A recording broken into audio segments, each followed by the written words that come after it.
Welcome to As I Live and Grieve, a podcast that tells the truth about how hard this is. We're glad you joined us today. We know how hard it is to lose someone you love and how well-intentioned friends and family try so hard to comfort us. We created this podcast to provide you with comfort, knowledge, and support. We are grief advocates, not professionals, not licensed therapists. We are you. Hi, everyone. Welcome back again to another episode of As I Live and Grieve. Yes. I say it every time, but I mean it every time. I have a great guest for us all to chat with this week. Vera Snow is with me today. Hi, Vera. Thanks for joining me. Oh, thanks for having me. Absolutely. Before we get started, I ask all of our guests to do this, but I wonder if you would just introduce yourself to our listeners. Tell them a little bit about your background. Absolutely. So my name is Vera Snow, and I am somebody who I just embrace grief. It's something I've just come to own in my life as I've grown older. It's just something that has enveloped me my whole childhood into adult life. Basically, I grow in the shade is kind of what I call it. And as a immigrant, I'm a child of refugees. We call them immigrants a lot of times, but I have learned that refugee is very different because it's an escape. You're escaping your homeland.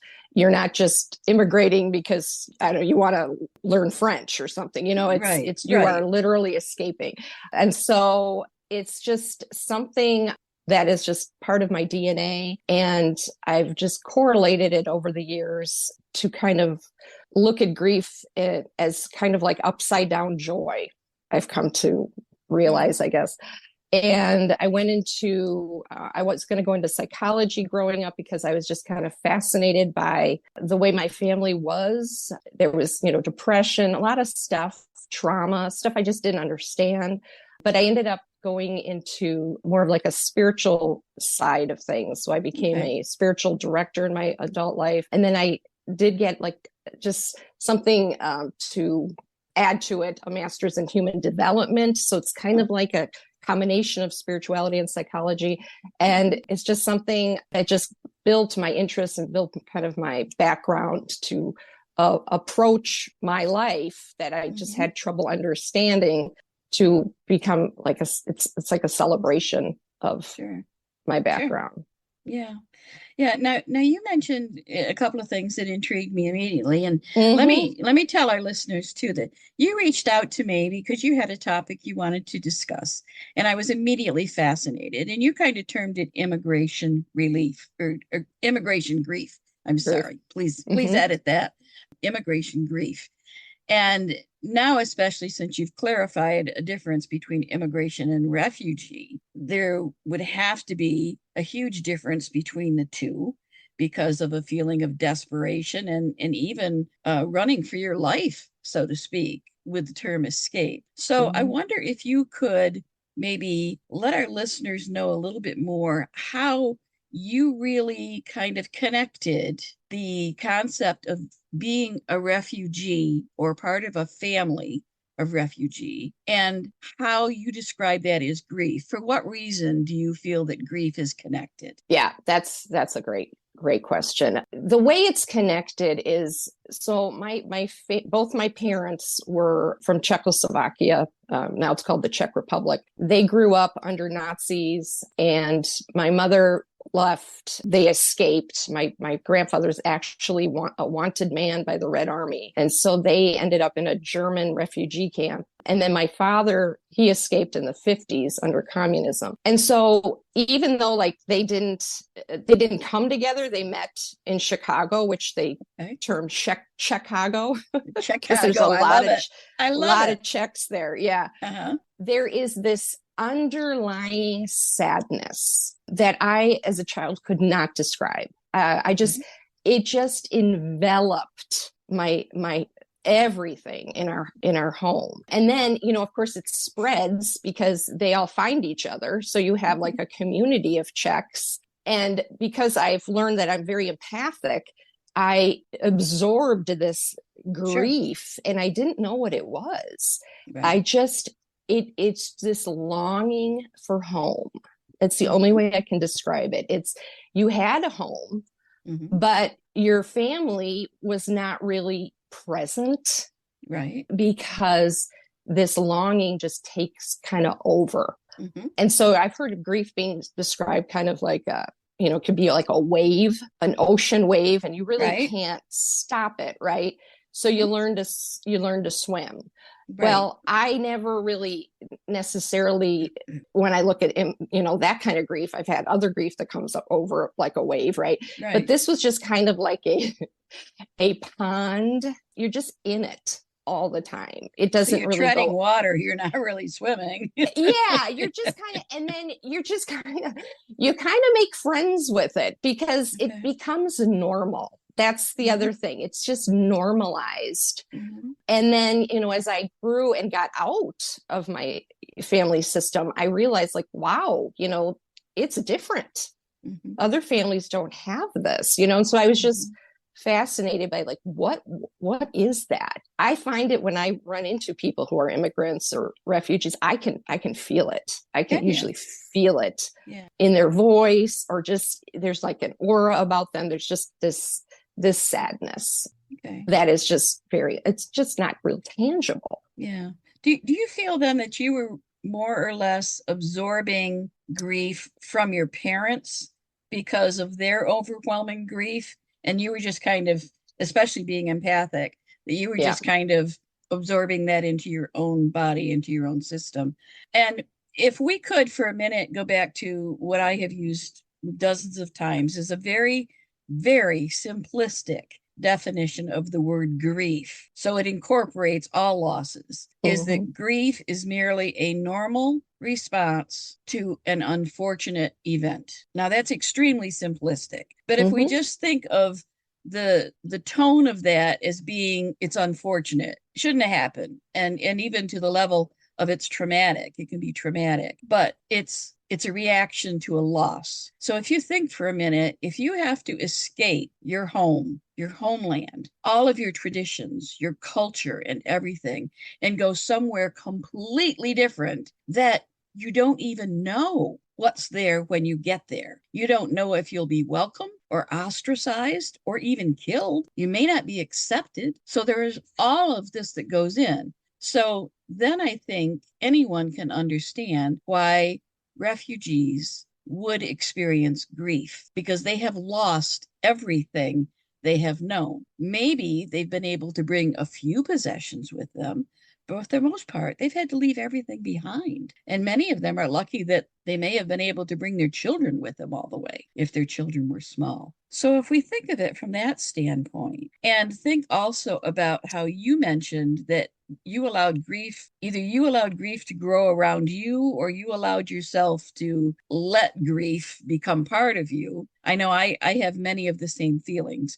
Grief is a huge part of my life now. And I love that you call yourself a grief enthusiast. I call myself grief advocate because I can't imagine being excited about grief at all. However, if I think of where I am now in my life, that would make me be excited about grief, because it was grief that brought me here. Exactly. So there's this entire transformative property about grief if you can allow yourself to get to that point. Absolutely. And to your observation, it's yes, I absorbed the grief and the community and all that. But then as a child of immigrants, and whenever I find somebody, I have a great friend, she's Greek, and there's this bond we have, because we have our own grief because our parents aren't, really Americanized. So, we eat funny food, we speak funny languages at home.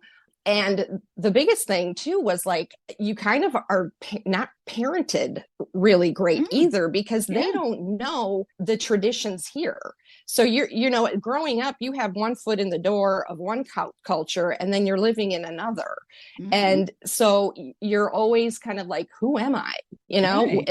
Because you're kind of not feeling at home either, because your family is out the door somewhere else. And then you're trying to navigate, so, growing up as a teenager, I did things that they had no idea, what was going on. They didn't understand those things. So there's that grief that a child of immigrants takes on too, Sure. And I know I worked with a place that did counseling. And I remember there were all these, we have a big Somali population here in Minneapolis. Okay. And one after the other, you'd have these Somali families coming in, and they wanted to do this traditional psychology testing on them, so it's always like analyzing them, depression, anxiety. And I'm looking at these kids and I'm like, you just need somebody to talk to understand you. What you're going through, your family you're going to school here, your family is, right out the door again, back in the homeland, and you're just trying to navigate things. So like, of course you're going to be depressed, but it was just like, why aren't there more services to just kind of let people talk and how to acclimate to all of this? Yeah. That's a great question. What services are there that specifically will help refugees? Exactly. Yeah. I would imagine they're community-based. Right. And they deal with the food and, housing and, all that stuff. And that's all great. But, luckily my parents, they kind of acclimated, they were educated, but that way we didn't need housing and stuff. But, it's a loss it just keeps going. Every day they're reminded they're not home, Right. Yeah. It's just constantly being in that wave of grief. Right. Now, did your parents, to your knowledge, did they continue with some of the traditions that they grew up with around holidays or festivals, anything like that? Did they continue those and introduce those to the family? Yep. Oh, absolutely. We had all of that. And so that's another point that you're making that is really always fascinated me, because you would have a group, and this is probably in all immigration cultures, is you'd have a group that would say, okay, we're here now, we're just going to acclimate, we're not going to teach our kids anything. And that certainly went on in my community growing up. We had the Czechs that like they're like, nope, we're just doing English, we don't, we live here now, and then they had my family was in the camp of, we're going to teach them Czech. And I very much appreciate it. My dad had a horrible accent, and he's like, why would I teach my kid bad English when I can teach him good Czech? And, you picked it up. You picked it up on the streets, as a kid in the neighborhood, we're sponges. So, and so they were always worried, is that going to somehow hurt their brain or something? Now we know that no, not at all. You can learn multiple languages. Right. So there is, and then there is also the whole idea of excess. Okay. Excess rooting, I'd call it. It's too much of your roots. You are so bombarded sometimes. Like, I have a friend who's adopted, and she always laughs, like she's always trying to find her identity. And I'm like, I'm sick of my identity. Like, I could not stand any more identity. We used to go to Prague like every other summer, and it was great. I met my family and roots. I get it. But I was like, but I live here now. Like, I want to explore America, So, that was a grief for me too. Yeah. Why can't I just be American? Let's get over it. That's an interesting perspective that I was just trying to wrap my head around, because if you talk about grief being the loss of something, and yet you're a very young child raised in a family who has emigrated from somewhere due to war, whether it's a worldwide disaster or anything like that, you really almost have nothing that you can lose. You have to gain stuff. You have to gain a heritage. You have to gain cultures and traditions, whether it's in your new home or your old home. You have to gain that before you can grieve the loss of it. So what about that perspective? What does that do to a child? Right. Yeah. That's a really good point. It's like, you're just overwhelmed sometimes with your stuff. Like, I get it. Yes, we're going to eat this. We're going to sing this. We're going to go to church that's in your language. Okay, cool. But, I got this whole world here that I'm trying to navigate, and you're not really helping, So, and this is my culture now. I'm American, so it's like a boundary. It's like a boundary crossing too, like it's like, it's about you in a way. Like it's become so much about the past. Yeah. And you do have to go to the, past to live your future for sure. But there is a lot to say about just being present. Well, that's very true. That's very true. Right. But that may be one reason why children seem to be more resilient initially with grief, is because they haven't had those long-standing roots of history that make it a more severe loss for them. It's still a loss, but they're more apt to ask the questions about things because well, interesting concept. We should coin a new phrase for this. Yes. Let's work on that. Yes. I don't know what it would be. Maybe we can scramble the letters of the word grief. I don't know. Yeah. Okay. And so you had around you kind of a community of those that had emigrated from the same area. Right. So they were familiar with some of the cultures and traditions. Did that community grow into I'm thinking like church communities do, where you have celebrations together? Was there that type of community? Yeah. I mean, they just become your family. I think of the Indian tradition. You hear a lot of, they call friends from India auntie. Everybody's an auntie. Well, that's Uncle Roman, Uncle, everybody becomes a family because you have this connection to them because they're Czech, Right. So you're instantaneously kind of meshed together. I remember this was a story growing up. They, the Czech community would have like coming out parties, you would come out like a debutante. Okay. And you would be like not introduced, but like as an adult to the community. And I was such an American teenager. Like I really Americanized out of my whole family the most. And I was like, no way. I am not doing that, and I married an American and his last name is Snow, I couldn't have been more. So there was kind of I think the grief also was kind of like a rebellion. It came out as a rebellion because I know the language. I have not spoken it for a long time. There's a grief for me too in connecting with family because some of them don't speak English at all. Okay. I've got a cousin who speaks like 4 languages. So I'm really lucky to have her. But even a simple, Christmas card is mostly, Merry Christmas, Happy New Year. Like I can rattle that off on a card, but the writing and the emails, I can't really do it, Yeah. So, and just yesterday there was a shooting in Prague. Yeah. Yeah. I can only email my family out there just very basically, like, how are you doing? I can do that in Czech, but I really want to know more, but so it's again, like that disconnect of fitting in. Well, sure. And that's a type of grief because somehow that connection, even if it's never been established, is still a connection that your parents would have had, but that you do not.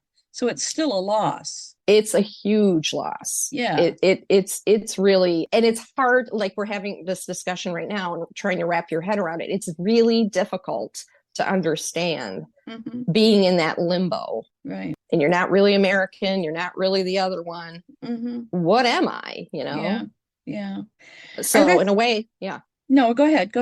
In a way, I was jealous too, because I was like, you guys are very rooted in your culture and your community, like to the point where you're not even present here. And I kind of was jealous of that because I was like, I don't have that. I live here. I'm trying to make my life here.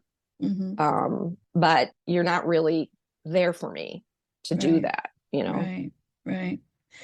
How do you think your parents felt with your rebellion? Like this tradition that was very important to them, that they wanted you to be part of, you didn't want any part of it. How did that make your parents feel? I don't know. I mean, I imagine it was tough, but I just kind of was that kind of kid. I think they kind of expected I was the second born. So, we kind of tend to be rebels, but I don't think they really understood the anger of the grief. Like I was very angry as an adolescent. Okay.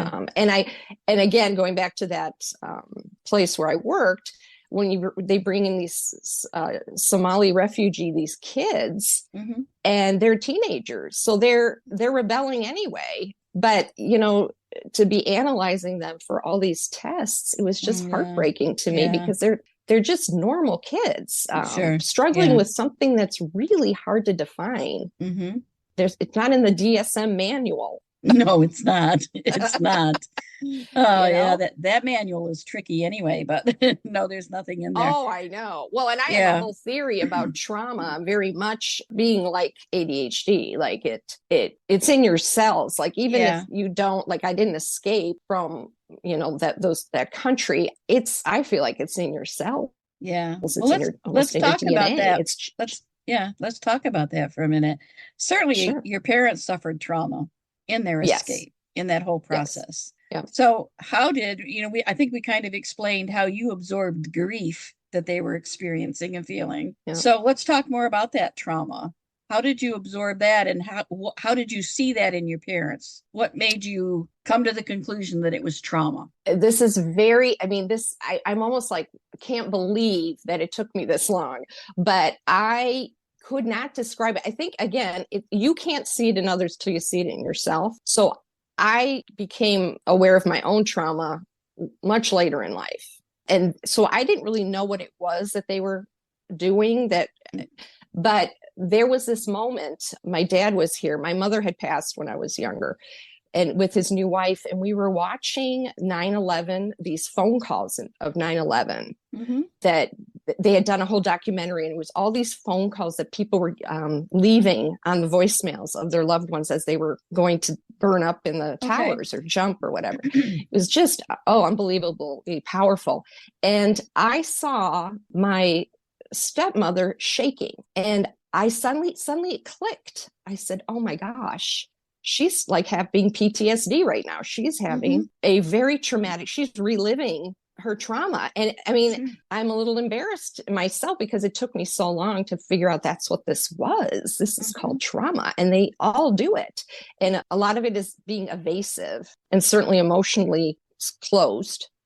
That's a lot of it, of what they would do, is they would just emotionally, they were survivors. Right.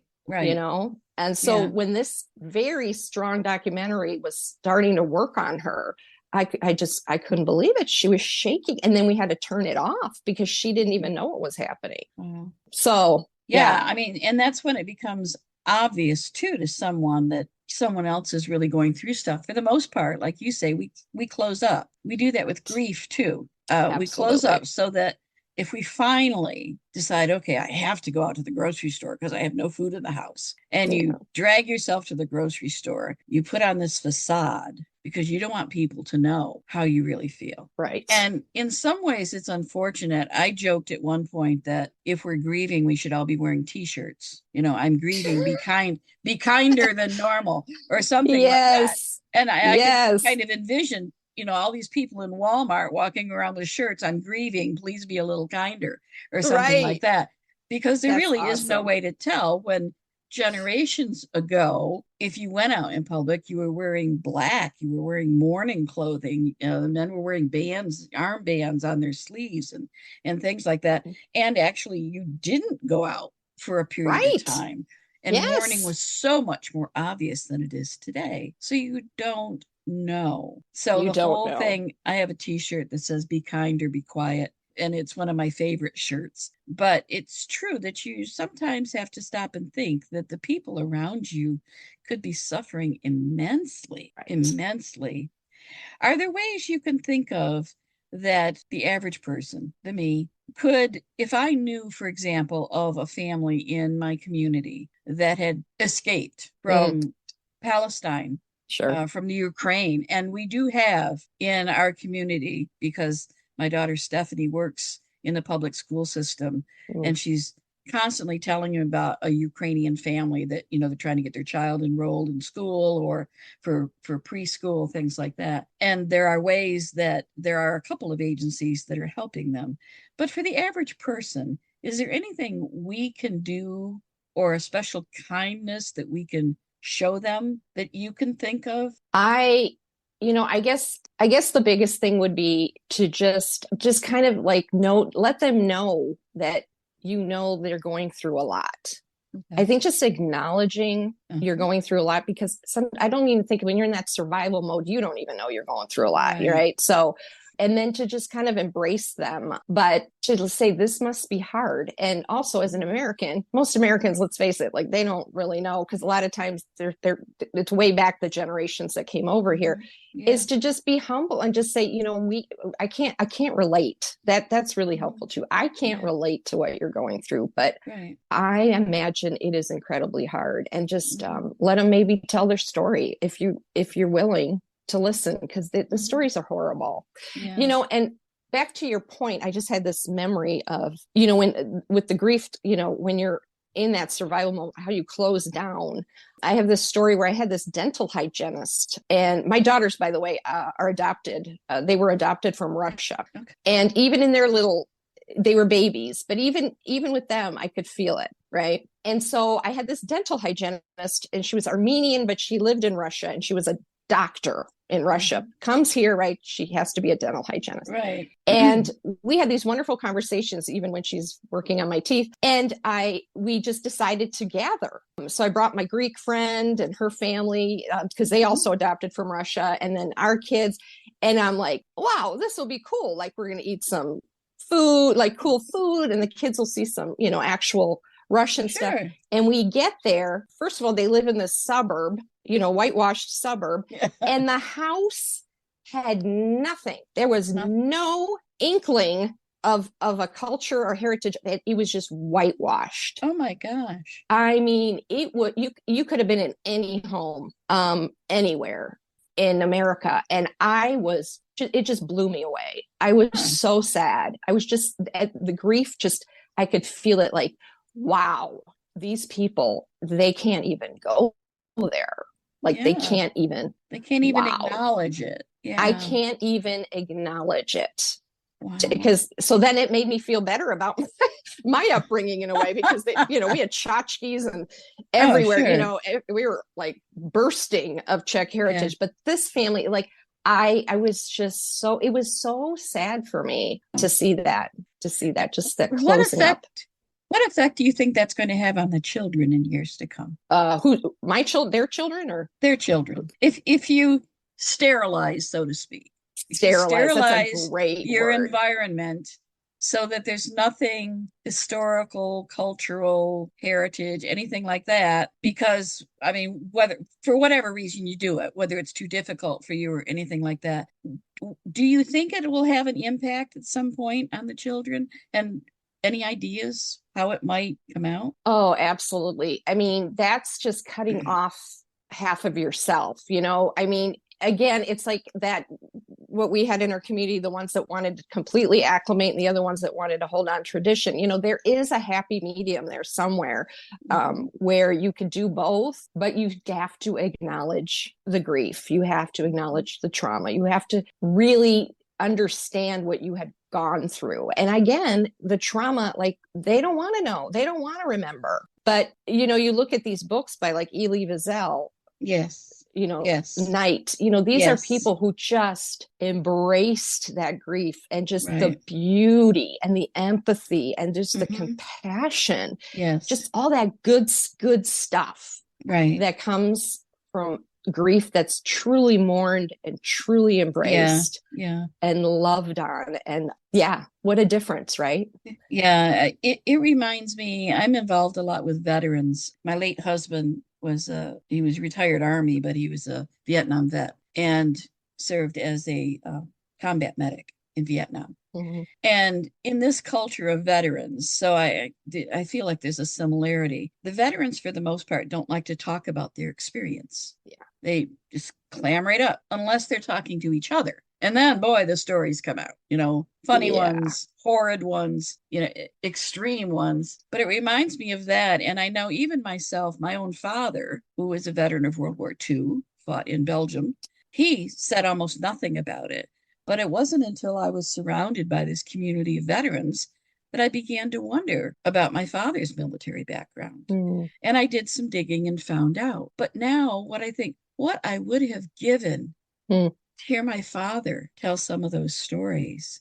And even my husband, Tom, didn't talk much to his kids about it. But how different some things might have been. And now, of course, there are huge communities of veterans that will go to schools and they will talk about their experiences and they will answer questions. They'll give tours of memorials and everything like that, because I think it's becoming very obvious that if you close off the history, you lose it. And there's that grief again, another loss. But if somehow you can pass down some of that history, the good and the bad. Exactly. Then there becomes, in future generations, there becomes, I think, a better understanding of humanity in general, of just the fact that, well, I'm almost waxing poetic here, just the fact that everybody goes through something and there are good times and there are bad times. And hopefully we get to be a survivor at some point. And even when you consider grief, do you survive grief? I don't know. I guess you could make an argument for that. But if things go like I feel they should, you will learn to live with your grief. It will morph into a part of you.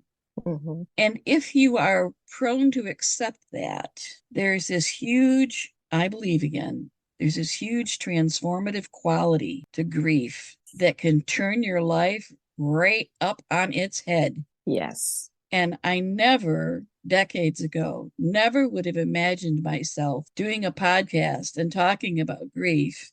And I love books. My bookcase is filled with books on death and dying and grief and loss. Right. And, you know, and I never would have seen that for myself, but it has become a part of my life. And more importantly, a life I love and a passion. And I'm probably happier than I've ever been in my lifetime. Mm-hmm. And I love that's that. because of grief. Amen. I know it is so true. And I will grieve until the day I die. Mm-hmm. So back to the topic at hand, immigration versus refugee. Is there a particular quality that's different in the grief aspect of those that you can think of? Well, one was out of desperation, one may have been planned. Right. I mean, yes, they're both, there's a grief in both, right? Mm-hmm. But yeah, one is you have no choice. And the other one you do choose. So, you know, it's kind of like light grief versus, you know, the really hard stuff, you know.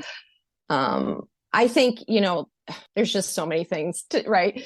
But one of the things that when you were talking about the veterans too, that made me think is that when you talk to, like you said, how can you help refugees and stuff? It's that I don't know what you're going through. And I think that's what the veterans are saying too. Like, you have no idea what we went through.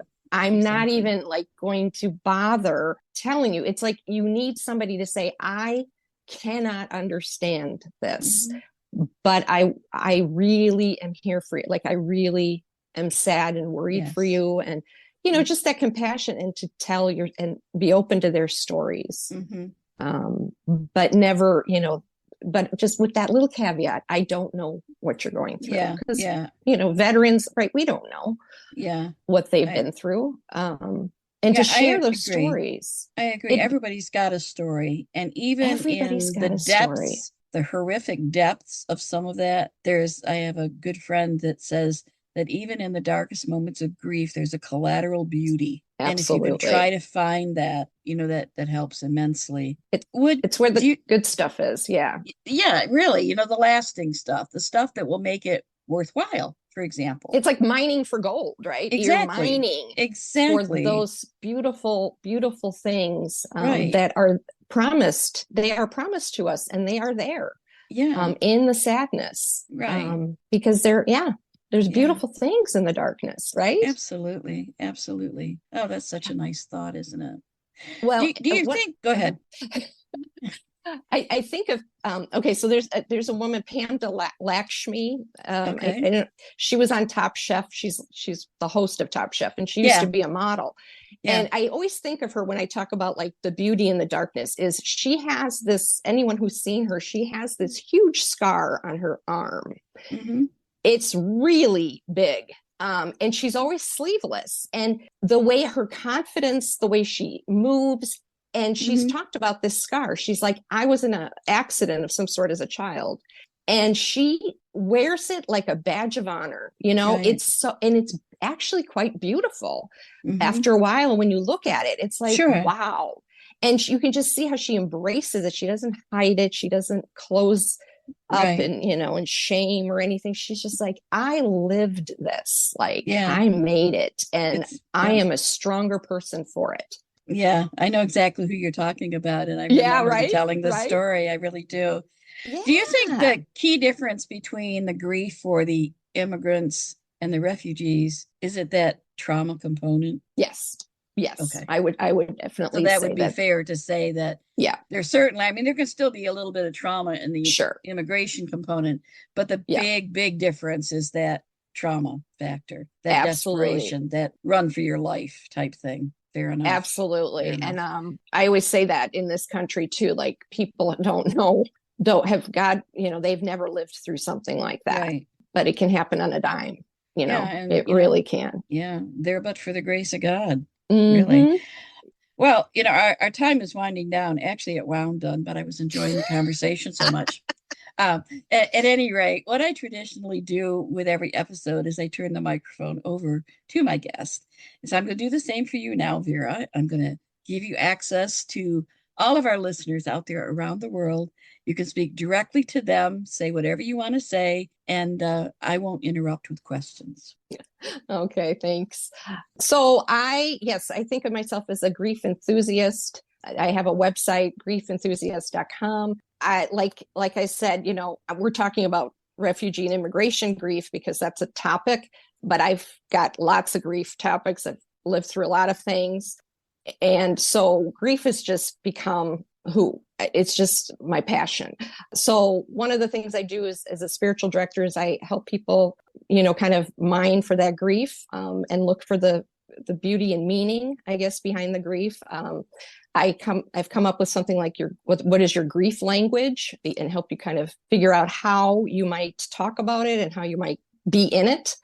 And I also I've been kind of moving into mediumship because I lost a mother at a young age, the same refugee mom. Just couldn't take, I think it was too much, all the trauma in her body, and she passed. So I do something called altar art, which I kind of created with her because she was an artist, and I seriously feel her doing art with me, which is, a whole nother topic of immigrants sometimes put things in the shadows because they can't deal with them. So being an artist and a refugee didn't really mix for her because she had to be practical. She had to make money. So it was kind of squashed. But now I'm feeling through the grief, it's reviving through me. And so I help people kind of create little pieces of art that they just put by their bedside that just either commemorates their grief or a loved one. And we just use colors, basically colors and textures and mixed media things. So, yeah. So I appreciate the conversation. It's an important topic, especially with everything that's going on in the world right now. Absolutely. And by the way, your artwork is beautiful. Oh, thank you. I was looking at it on the website. It's just beautiful. Well, okay. So, I guess now I really do have to wrap up, but I have truly enjoyed the conversation, and I look forward to having you back again as a guest to talk about other facets of grief and really kind of get to know some perspectives that maybe I hadn't specifically thought of, as was the case with immigration grief. It makes perfect sense. It just hadn't come across my mind yet. So I'm a lifelong learner, and especially with grief, any chance I can get to kind of think about or promote a different aspect of it, I'm there every time. So for our listeners, we tout self-care all the time, and it's ever so important. Where I am, and we're recording this, it's just before our Christmas holiday. So I want to say special blessings to everyone out there. Whatever holiday or festival you're celebrating, take care of yourselves, take care of your family, and I hope you come back and join me again for the next episode as we all continue to live and grieve. Thank you so much for listening with us today. Do you have a topic that you'd like us to cover, or do you have a question from one of our episodes? Please email us at info@asiliveandgrieve.com and let us know. We hope you will find a moment to leave a review, send an email, and share with others. Join us next time as we continue to live and grieve together.